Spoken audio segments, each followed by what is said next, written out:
Last time on the Harry Hill Show.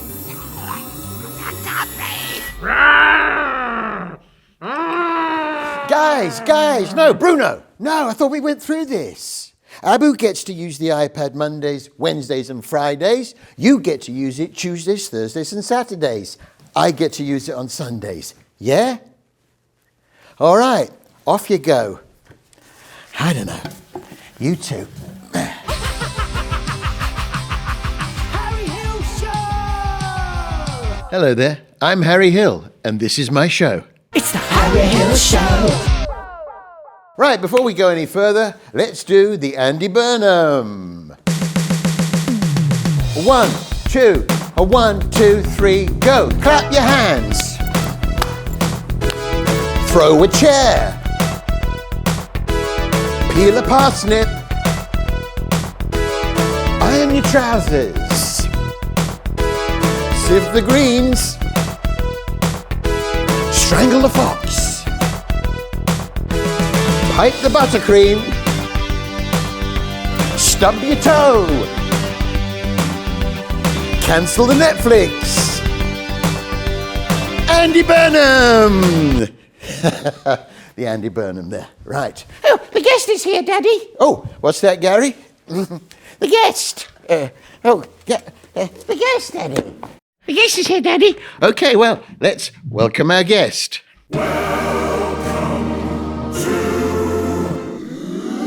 Nish Kumar. Nish Kumar, welcome.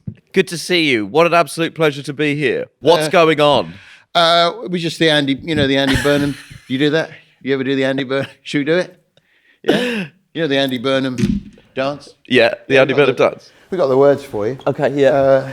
Should we do that again? Yeah. Let's do the Andy Burnham then, together. Hit it. 1, 2, 1, 2, 3, go. Clap your hands. Throw a chair. Peel a parsnip. Iron your trousers. Sieve the greens. Strangle a fox. Pipe the buttercream. Stub your toe. Cancel your Netflix. Andy Burnham. It's the Andy Burnham song. They'll all be doing it in the playgrounds around the country. Huge for Burnham. You think? I think having your own song with accompanying choreographed dance move is massive. Yeah, I mean that hasn't British happened. politics. That hasn't happened since. Well, not since the Norman Lamont. Yeah, we all remember the Norman Lamont. Yeah, I remember doing the Norman Lamont. The clubs in the late 80s and the early 90s. Yeah. You couldn't move in the Hacienda for people doing the Norman Lamont. Yeah, the Hacienda, that's what they put on last, isn't it? Everyone would, yeah, all right then. Then they'd all pile down the Hass and do the Norman Lamont. it's doing the Norman Lamont. Nish, we have welcome, first of all. Great to be here. What an absolute pleasure. And we had your friend James Acaster on. Oh, little Jimmy. And yes, and he said he was leaving. When he left, he said he was meeting you for an omelette. Would that be That's correct? absolutely correct. Yeah. He and I meet for a fortnightly omelette. We like to meet for, How was the omelette? It was just runny enough. Yes. You want consistency on the outside, and then you want it to be just runny enough. That's what you like in an omelette. Don't trying to apply your omelette. You like it crunchy through all the way through. I like it a bit brown. What was in the omelette? It was there was some vegetables and some crab. Crab. Yeah. So it's sort of surf and nest. Yeah, it was some... Yeah. I don't really like that. I don't like surf and nest. I like surf and turf. And you, Daddy? Yes, Gary. I like pond and sty. Pond and sty, duck and pork, as it's called. Too many people who practice the art of ventriloquism attempt to disguise their speaking voice, and I like the fact that you just plow straight into it. What are you saying? You're exposing all of the tech. You're the Stuart Lee of ventriloquism. You're exposing all the technique, bringing it all to the surface. Yeah, hi, Mum. Yeah, no, he started again. He started on me. All the young comedians start on me. I know.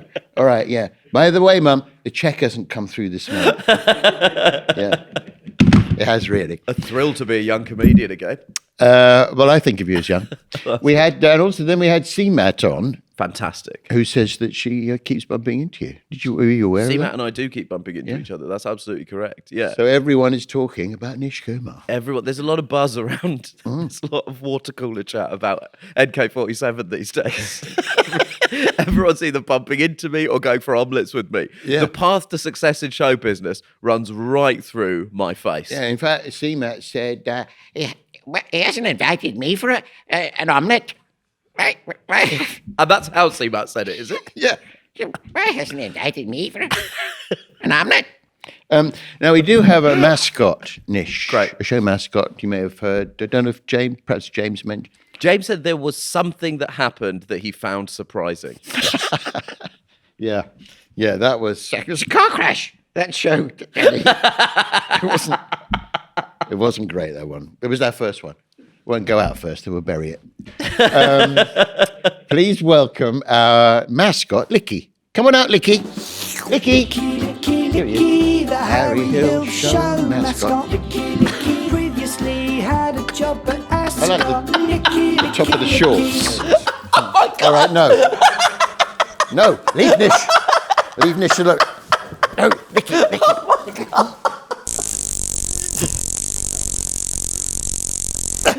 There we are. All right, off you go. Back to your quarters. And that Nish. Sorry about that.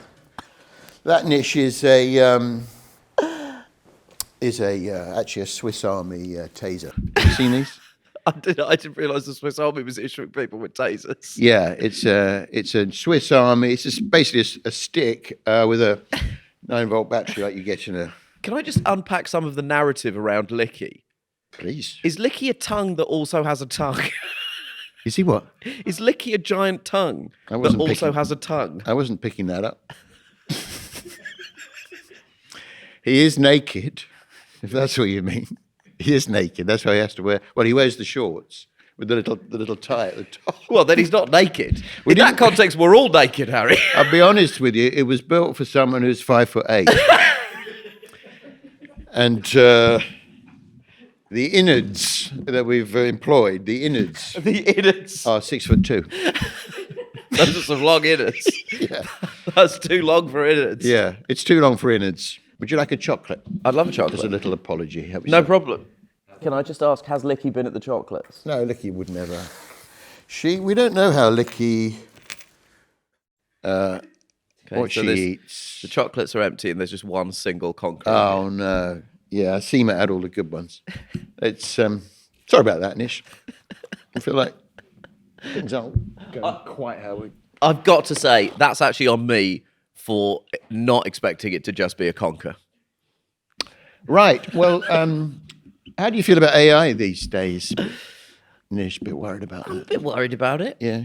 Well, I just think that the carbon footprint of it is a concern because Is it? you have to heat the things with all the stuff. Also, What do you have to heat? What do you have to heat up? Everyone says the that to me. data centers get really hot because the processing power required to fuel the language models. So then you have to pour loads of water. Literally, the way they cool them is just by dumping loads of water on the data centers to cool them down. That can't be right. It feels like a bit of a waste of water. Also, I Why don't they build them somewhere cool like, I don't know, Scotland? They're looking for work.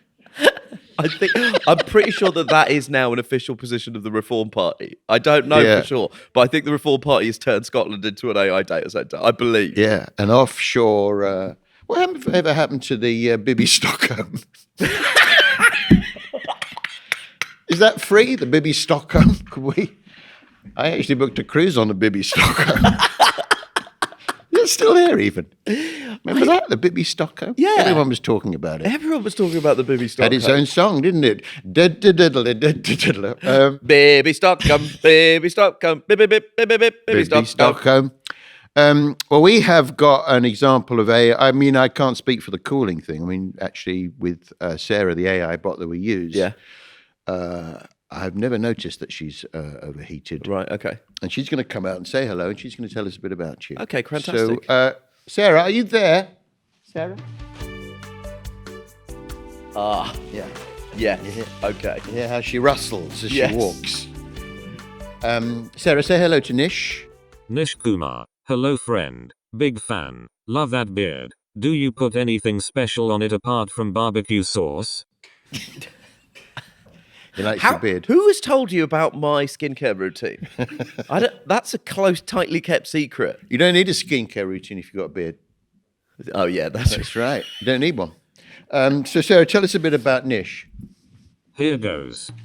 Nish Kumar is a British stand-up comedian, television presenter and podcaster. Early life and education. Kumar was born in Tooting in 1985. Maybe you got delivered by the bozo to my left cause he was operating around that time in the South London area. He were raised in Croydon, South London. Great place. Got a good museum. Great section on ancient Chinese ceramics. He done English with history at Durham University. He is of Indian descent. His parents are from Kerala. His father chose the surname Kumar for the family when he immigrated to the UK, despite the name being more common in North India than South. Absolutely correct. Can't fault the information. No, the information's 100%. That's actually the most accurate AI information I've got. Yeah. Well, this is what we pride ourselves on this show, that you can come in, people can tune in and not know anything about you and go away knowing everything about you. Fantastic. That's the main drive of it. I think you were. I think I was born in the hospital that you trained in. Yeah, and I want to drill down into this. Yeah. 85, right? Yeah. It's St George's. Yeah, that's right. That's Yeah. where I was training, and in this is absolutely true. In 85, I was doing my obstetrics. What's your mum's name? Bina. Bina. Yeah. How tall is she? About 5'2". Yeah, but 5'4". 5'4". Yeah. I remember her. Yeah, I think I may well have been the first person to cradle you. How have you been? That would be, what an incredible origin story that would be if you delivered me. Could have happened. We had to sign up 10. We had to deliver 10 babies to get signed up for the course. And it was competitive, very competitive. What, people pushing each other out of the way? Yeah, well, they were all the midwives, trainee midwives, and they were the medical students, and you had to try and, because you might have in a day have maybe, 10 or, I don't know how many they were born, but you had to, Is it possible that I think Paul Sinner and Mike Wozniak might also have trained at the same... I remember Mrs. Wozniak, yeah, she had a 5 o'clock shadow. It was a long day. I remember screaming a lot. And Paul's mum, she still sends me a present on his birthday. No, I think they were training as doctors. Oh, were they? Oh, sorry. I think they trained as Was doctors. Wozniak a doctor? Yeah. I think also trained at so I don't know what St George's is doing to its medical students. Well, they would take anyone. They would. I mean, that was the truth. St Thomas's only took, basically, sons of doctors. White sons of doctors was their admission policy at St Thomas's, but St George's would take anyone. And that's how I got in. So what kind of boy were you growing up in Croydon then, Nish? I'd like to think I was a fairly sort of normal boy, but that is slightly normal boy. Yeah, I think I was just a normal boy. Yeah. But then I guess I was like very into like Bob Dylan and Jimi Hendrix, which was sort of slightly uncommon amongst teenagers in the year 2000. Yeah. 2001. Where did that come from? It's just I remember I did play you some music when you first came out. I said, put on some Jimmy. Get all along the Watchtower on. The opening line, there must be some kind of way out of here. What a perfect line to hear as you make your Said way. the Joker to the thief, and I understand your mum was him. One of South London's most prolific thieves. Yeah, shoplifters. So, Sarah, have you got anything further to tell us about Nish? Kumar has been performing as a solo stand-up performer in shows since 2013, which receive a number of favourable reviews. A joke from the show was featured in the Daily Telegraph's list of the 37 funniest jokes from the Edinburgh Fringe. Is that right? Nish Kumar has only got 3 fingers on his left-hand C photo. Yeah, I forgot to bring the photo. It'll come on screen. I had a photograph. Oh, Yeah, but on the photograph, we only got 3. I think AI often has a bit of a problem with hands. You find that? In the photo, you've only got 3. I wonder if it's in my bag. Anyway, it's not important. It's not important. So This is exactly what happens on Graham Norton. Yeah. Some weeks Graham Norton says, "I'm so sorry, Emma Stone. I Yeah. had a picture of you, but I left it in my bag." He should be worried. Well, he's got me, and also he's got, what's her face? Who's the lady from The Traitors? Claudia Winkle. Winkle. She's having a chat show, apparently. Wow. So Watch out, Norton. there's something happening, isn't there? You can feel something moving. Something's but I think Shifting. Norton's producing the Winkleman show. So he's engineering his own demise. They would say that to keep him sweet. I know how showbiz works. So how did you get into stand-up? I joined a sketch group at university, The Durham. the Durham Review, which is Okay. where I met Ed Gamble, a fresh-faced young diabetic. Yeah, well, we have got Ed Gamble coming on. Yeah. He'll corroborate this story. Yeah, what, so you were just friends? Yeah, we were just... You're the same age? yeah. Yeah. Oh, I think I am just under a year older than Ed. And so you were, what sort of sketches were you writing, sort of? Just, I think ones that I'm not sure that the cold light of scrutiny Yeah. being placed on them would be favourable to them. Yeah. Well, of course, you're famous for your sort of being very, outspoken about the news. Yes. Am I getting this right? I'm very outspoken about the news. Very outspoken about the news. Was it always the way? No, I think the sketches were not particularly outspoken about the news. And then How do you feel about the news at the moment? Nish? oh, the news, a lot of it. It doesn't stop. Keeps coming. It feels like there's more than 24 hours worth of news. Now. I definitely remember when 24-hour channels launched, you felt like they're going to struggle to fill this. Yeah. And now you're like, can we get a 26th hour to Yeah. fill in some of the information that we're missing? We're kind of hoping for maybe a leap year, a catch up, like an extra day, just like all the stuff we had to. So we have one further nugget of information from Sarah. Fantastic. Sarah?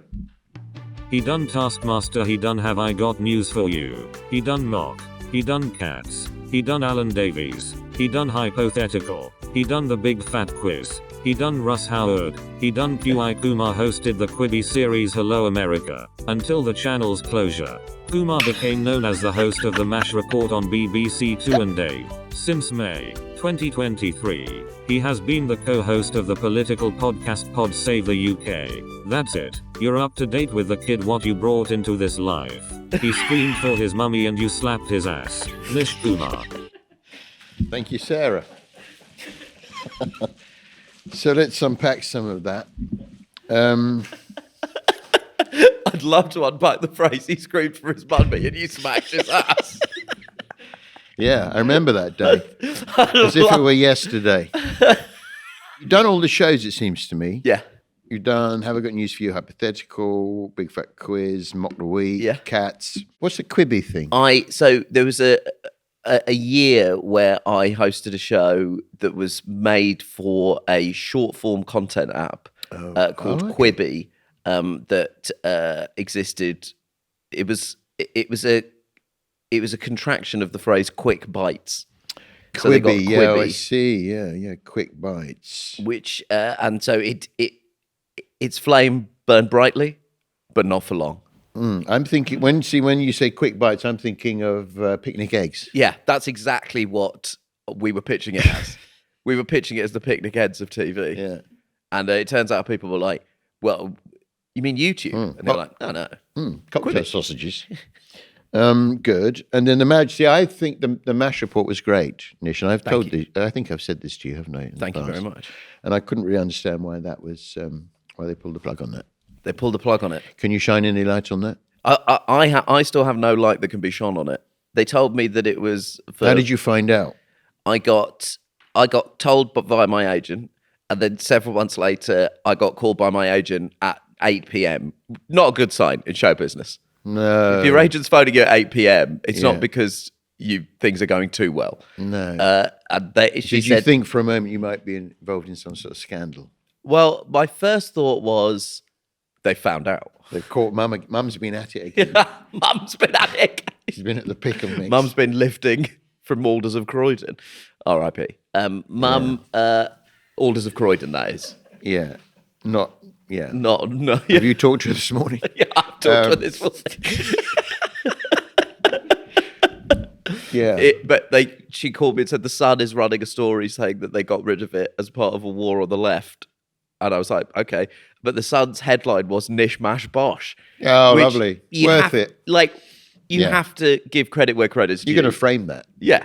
You can give blame where blame's due, and a lot of blame can be apportioned to the Sun, around things like Hillsborough and its coverage of AIDS in the 1980s. But you have to give credit where credit's due, and Nish Mash Bosh is funny. Yeah. Does it undo the cultural, social, and political damage done around, say, Hillsborough and AIDS? Hard to say. It wasn't a cover, though, right? It wasn't a front page, no. Shame. It wasn't a front page. It's a real shame. Nish Mash Bosh on the front page. Yeah, but that was great. And what was good about it was, I think, with a topical show, it's a very difficult thing to produce. Yeah. I sort of did a topical show, but obviously it wasn't about the news. But you've got to turn it around in a week, and and the temptation is to become hacky. Yeah. To go for the obvious jokes. And I thought what was great about the MASH report, and any of these shows, you can't make them because of the sort of unknown quantity of doing it every week. Yeah. Not everything can be, brilliantly funny every time, but I think the standard was very high. I think I believed you.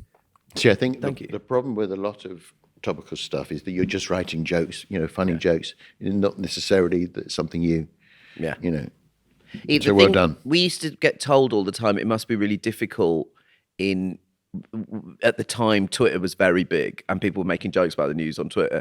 But actually it was really helpful because you could go on Twitter and look at whatever people were talking about a news story, and you'd see that people were making 10 of the same jokes. So you go, that's the obvious. You had an immediate way of being told. An immediate way of being told what the obvious joke was. So it was very helpful on that front, and we had a lot of fun making it. Yeah. There's nothing like doing a weekly turnover, is there? Oh, I mean, I aged like a president. And you see episodes of me in like the first MASH report, you're like, who's this fresh-faced young pup? And by the end, you're like, oh no, was he cursed by a witch? Yeah. So, and have you got anything else lined up TV-wise? No, it's sort of dried up, isn't it? This is what we're reduced to. Renting a room in a fading venue in Battersea. This is what we're reduced to. Kind of. So older guys. What an incredible thing to say in the middle of a show. Welcome to the show. It's come to this. Yeah, I've got a 30-year-old bloke dressed as Licky. And then has to get changed into a cardboard box and tinfoil ducting on his legs. And even worse, I'm paying for the whole thing. This is what Wake up! It's over. What it's come to. You're self-funding your own nervous breakdown. Yeah. All right. So,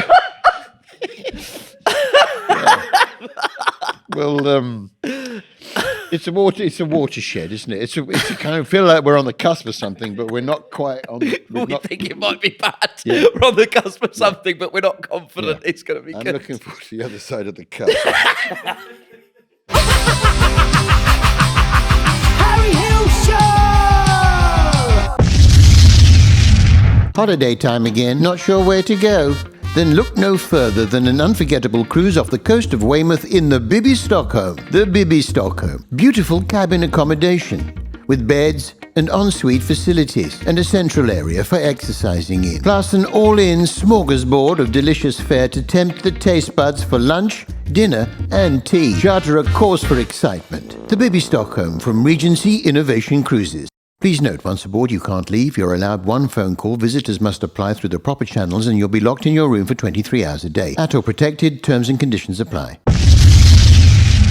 It's time for our theme of the week. Sweets. And we're joined by Andy Baxendale, the UK's leading authority on confectionery. Wow. Hi, Andy. Hi, Andy. Hello, Harry. Thanks for joining us. How are you? Where are you calling us from? I live near Wigan, little place called Billinge, on the outskirts of Wigan. Billinge. Right, Billinge in Wigan. And you're going to tell us a bit about sweets. Do you know much about sweets, Nish? I mean, Sorry, I should introduce you. This is Nish Kumar, of course, the famous comedian. Hello. Hi, Nish. I'm so excited. How are you doing? I love sweets. Yeah. I absolutely love sweets. Did you ever have the Quibi app, Andy? The what? Quibi app? Forget it. We all love sweets, don't we? We all love sweets. We do. Andy, let's find out some information about sweets. Now, I'm going to start with a very basic one because I have to assume a certain level of knowledge, from the demographic who is listening, stroke watching this. So, what is a sweet? What is a sweet? Well, essentially, it's an edible substance made out of mostly sugar with flavours and other bits and pieces. Right? Fantastic. Yeah. Or the sweet, in that sense, a sugar sweet, a chocolate sweet, obviously, is made from chocolate. What about a toffee sweet? Two different types, sugar and chocolate confectionery. That's basically what I work Oh, on. okay, yeah. Right. Anything in between. Yeah. Okay. So tell us a bit about the history, Andy. What was when did sweets first come into? Well, sugar wasn't known in this country from before about 1500, something like that. Really? Yeah. So what were the sweet things? So there was Before that, it was honey, nuts, honey. berries, things like that. Anything that you could, grow yourself. Right. And then it started to be imported from the Far East. Ooh. That's where it originated, sugarcane. Right. And then it was planted in various other parts across the world as part of our rich history, which we won't go into now. So what were some of the first sweets? Well, the sweets that the Tudors used to eat were nothing like we know now. It was a very commodity available to only the very rich, so the royalty.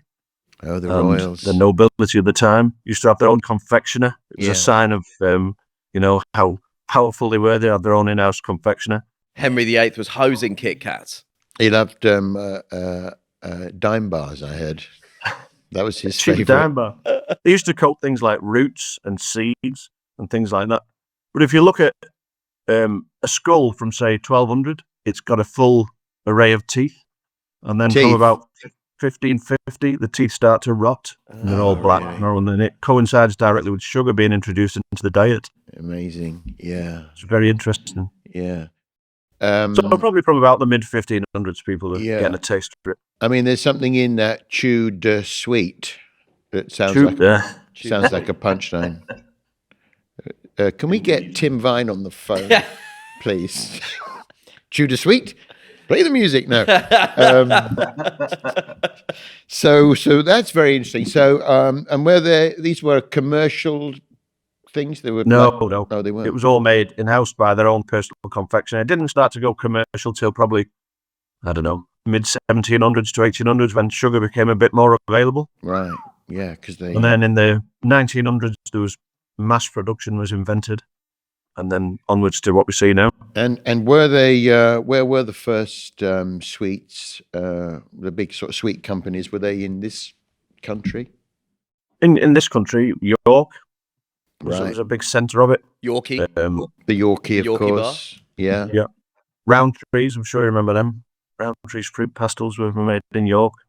Yeah. Not anymore, unfortunately, but there's a lot of small artisan confectioners at the time that all got sort of agglomerated and bought up by the bigger companies and Right. turned into what we know now, into the massive ones. But Wonka. Wonka, of course. Yeah. yeah, Common William. Wonka. I thought you were Yeah. calling me a name. Andy, please keep it clean. Andy, I'm going to go into this now, and I know it's controversial. Do you think the taste of Cadbury's chocolate has changed since whoever it was took it over? Yes, undoubtedly. And do you think it's got because worse? mainly because of cost. So The cost of cocoa now is horrendous. So people are trying to reformulate. It just feels like the promise of Brexit. They told us that we would be having... The streets would run brown with cocoa. The basic was that the chocolate bars were going to taste at least the same. At least taste the same. Why is cocoa so expensive now then? Because of the way people invest in it, people hedge. Also, Ivory Coast and Ghana, which are the main growing countries in West Africa, have had a lot of political turmoil, bad harvests, combination. It's been a sort of, a perfect storm of factors that's led to chocolate price sort of tripling, quadrupling over the last couple of years. It's gone from £3,000 a ton to about 12,000. Whoa, it's quite significant. Slowly coming back, but not to anything like it was. So historically, the first sweets or the kind of, what were some of the first ones like? I'm imagining what sort of sucking sweets would it be? Some of the oldest sweets were based around pharmaceutical type products because sugar was a nice way to get you to take your medicine at the time. They used to coat seeds and things like that. A spoonful of sugar helps the medicine go down.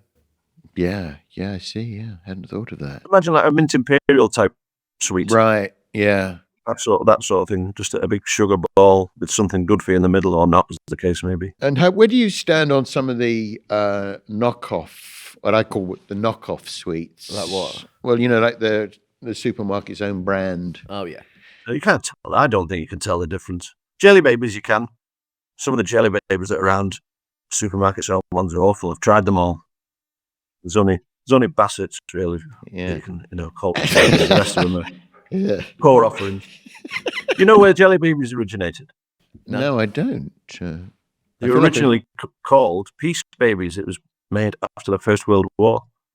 Right. They were called Peace Babies in the 1920s, I guess, and then they became jelly babies.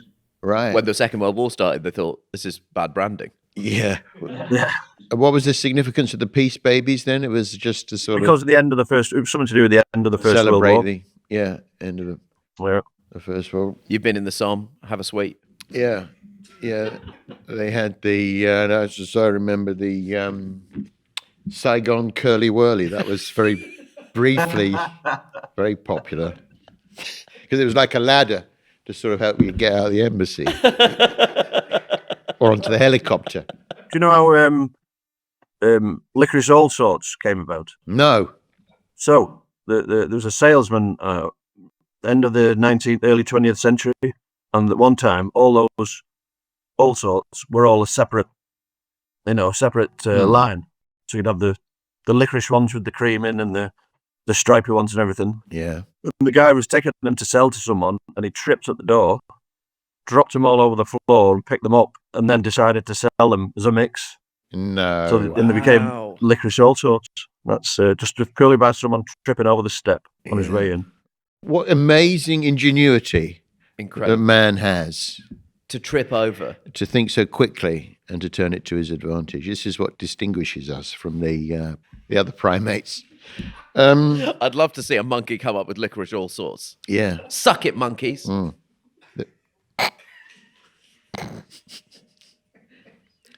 Suck it, monkeys. If you've just tuned in.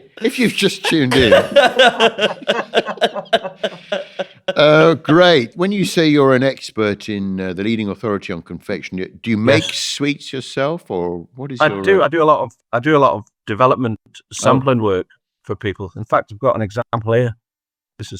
Here's one I prepared earlier. This is what's that? A worm. Right. It's a jelly worm for a client. And they wanted some different textures, so I just made a worm shape to show them. And here's another example. This is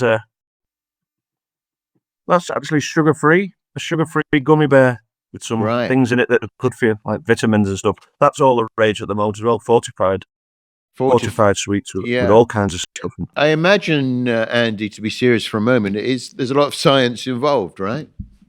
Oh, there is. The relationship between the ingredients, between the sugar and the syrup and the acids and the stuff that makes it gel, is very much chemistry. Everyone thinks it's just, put it in a pan and heat it up and stir it and it'll be fine, but it's anything but. You've got to know the actual chemical scenarios that are going on between the different ingredients, because if you mix them in the wrong quantity or whatever, you just make a right mess. Yeah. And they don't set, or they taste horrible, or this, that, and the other. So yeah, it's definitely a science and a bit of an art, but Like mostly comedy. science.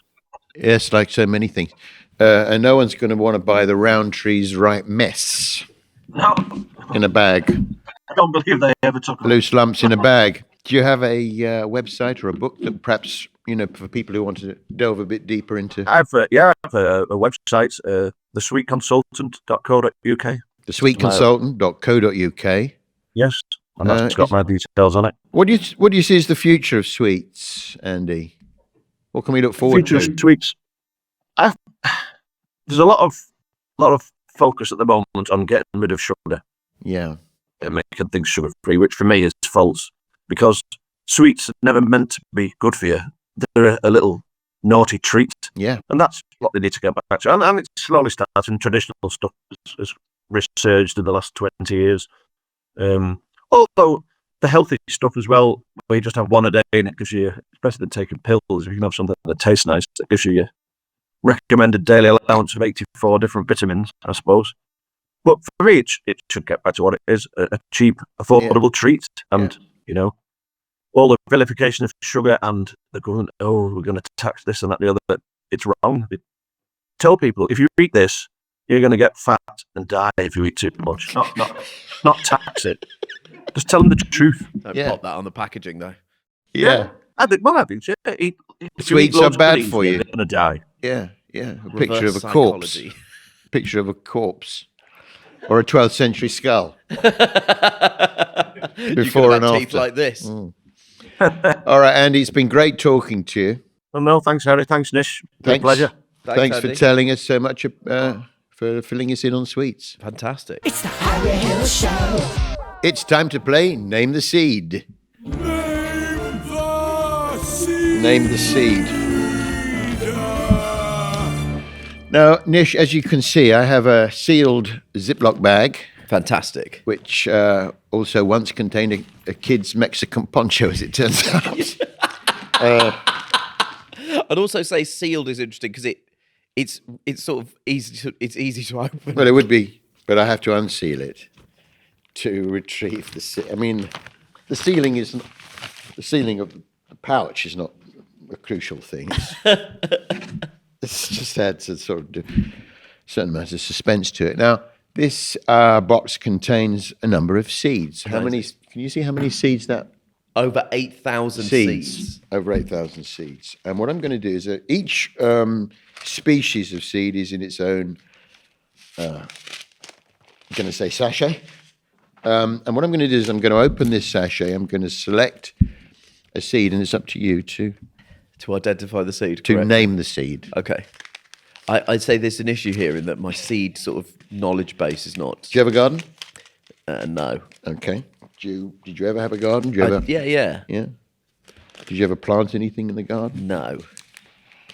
Okay, This so could you're at a disadvantage. I'm at a huge disadvantage. Now, for anyone watching at home who doesn't want to know what the seed Nish is attempting to name, look away now. Okay, now I'm going to come and join me, Nish, please. I'm going to place the seed on the plinth. display platform. It's quite upsetting, the colour, the paint running.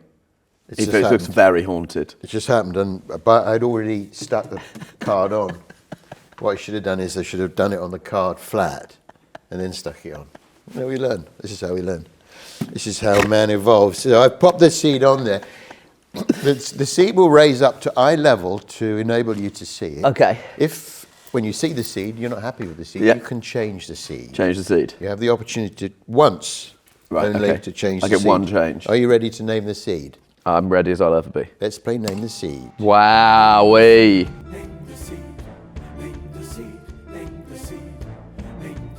What are you seeing, Nish? It's Comes up level to your... What are you seeing? Describe what you... I'm seeing what I can only describe as very small popcorn. A very small popcorn kernel. Right. This is Yeah. a popcorn seed. Are you naming the seed, or are you happy with this seed, or do you want to change the seed? No, I'll change the seed. Okay, he's changing Never the seed. take the first seed you're offered.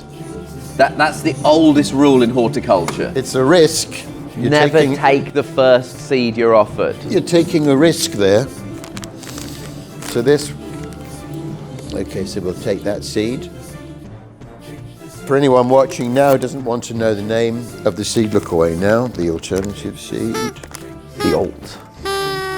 It's quite fit. It is quite fiddly. This.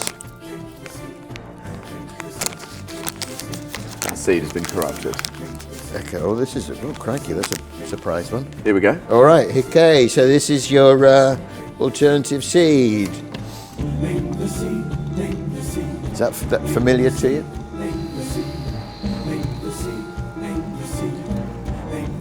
Describe that.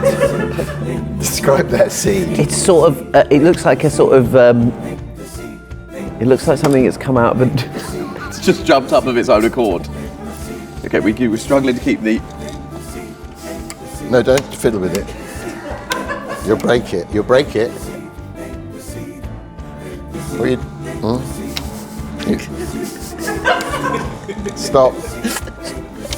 Stop fiddling with it. I made that. Oh, that's taking me back to the day of my birth.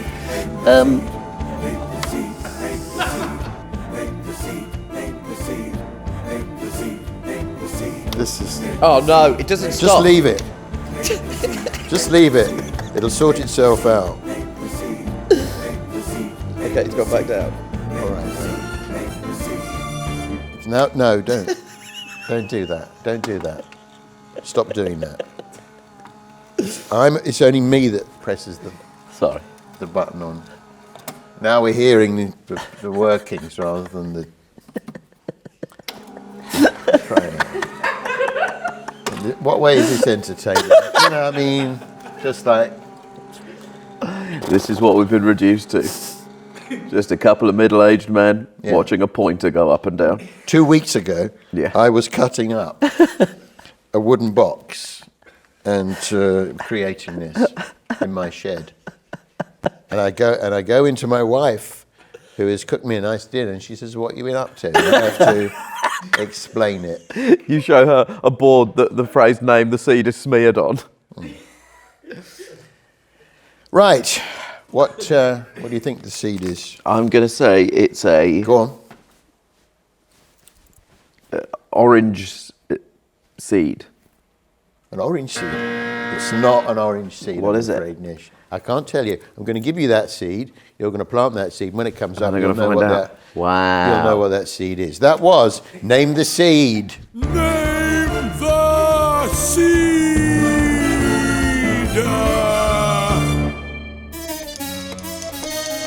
Gary's Joke Corner.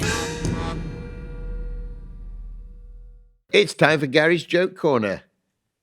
As you know, Nish, I'm handing the business over to Gary in 2030 when I retire. Yes. Yes, I'm very anxious about it because I'm not a natural comedian, Nish. Are you worried that you're going to be considered a nepo baby, Gary? Yes, I'm a nepo baby. Don't make that noise, Gary. I've told you it will limit your appeal.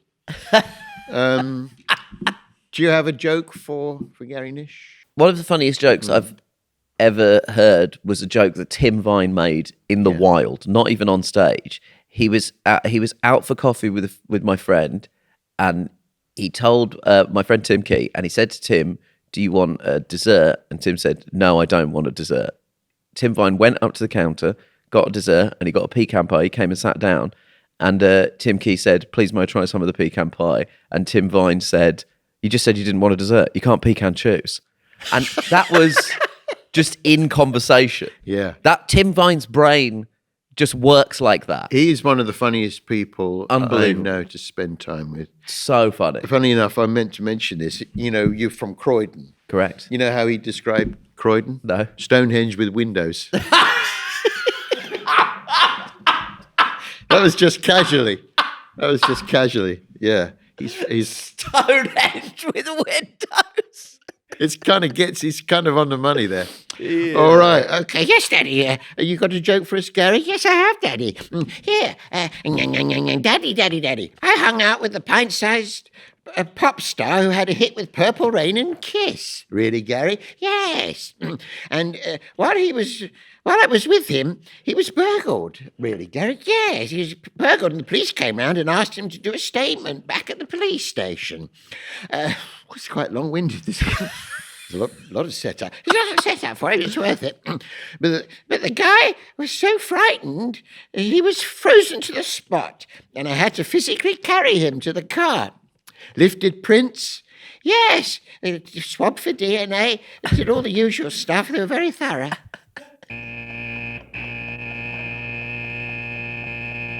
Well, that's the sound that tells me it's the end of the podcast. So all that remains is for us to thank our expert, Andy Baxendale, and of course, our special guest, Nish Kumar. Butterfly in blue jeans, hamster in a chiffon top, Puppy in a poncho, fluffy duckling with a bob. butterfly in blue jeans. These are the things of our dreams. These are the things. Good night, everyone. Thanks for watching. See you next time. Of our dreams.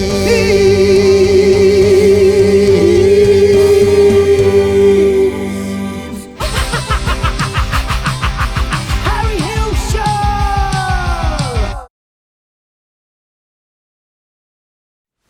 Much better. It's the Harry Hill Show. Harry Hill Show.